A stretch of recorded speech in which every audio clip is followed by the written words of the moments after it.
ভারতীয় border security force তথা বিএসএফকে চাঁপাইনবাবগঞ্জ সীমান্তে কাঁটাতারের বেড়া দিতে বাধা দিয়েছে বিজিবি। বাংলাদেশ ভারত সীমান্তে চলমান উত্তেজনার মধ্যে এমন পরিস্থিতি নতুন করে উত্তেজনা বাড়িয়ে দিয়েছে। এই পরিস্থিতিতে সীমান্ত নিয়ে সরব হয়েছেন পশ্চিমবঙ্গ রাজ্যের মুখ্যমন্ত্রী মমতা বন্দ্যোপাধ্যায়। হুঙ্কার দিয়েছেন শুভেন্দু অধিকারী।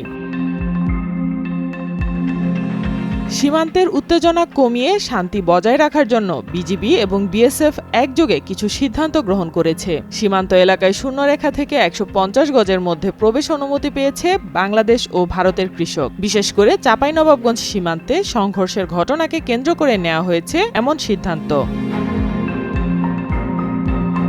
এই এলাকায় কৃষকদের প্রবেশের অনুমতি থাকলেও অন্যদের জন্য প্রবেশ সীমিত বা নিষিদ্ধ করা হয়েছে। ২২ জানুয়ারি বুধবার চাঁপাইনবাবগঞ্জের সোনা মসজিদ সীমান্তে বিজিবি ও বিএসএফ এর মধ্যে সেক্টর কমান্ডার পর্যায়ের বৈঠক অনুষ্ঠিত হয়েছে। সোনা মসজিদ বিউপি সম্মেলন কক্ষে সেক্টর কমান্ডার পর্যায়ের বৈঠকে এসব সিদ্ধান্ত নেওয়া হয়।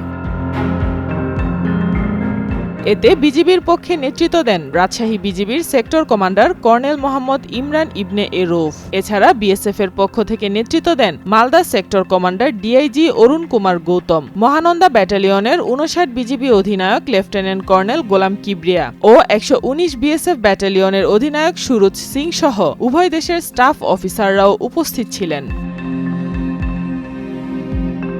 মহানন্দা ব্যাটালিয়নের অধিনায়ক লেফটেন্যান্ট কর্নেল গোলাম কিবরিয়া বলেন, শূন্যরেখা থেকে ১৫০ গজের মধ্যে বাংলাদেশি ও ভারতীয় কৃষক ছাড়া অন্য কেউ প্রবেশ করবে না বলে বিজিবি ও বিএসএফ সিদ্ধান্ত নিয়েছে। শূন্যরেখা থেকে ১৫০ গজের মধ্যে উভয় দেশের কৃষকদের জমি রয়েছে বলে উল্লেখ করে তিনি বলেন, আমাদের উচিত কৃষককে তাদের জমিতে কাজ করতে দেয়া। তাই বিজিবিকে ইনফর্ম বা জানিয়ে কৃষকরা তাদের জমিতে কাজ করতে পারবে, তবে কেউ শূন্যরেখা অতিক্রম করতে পারবে না।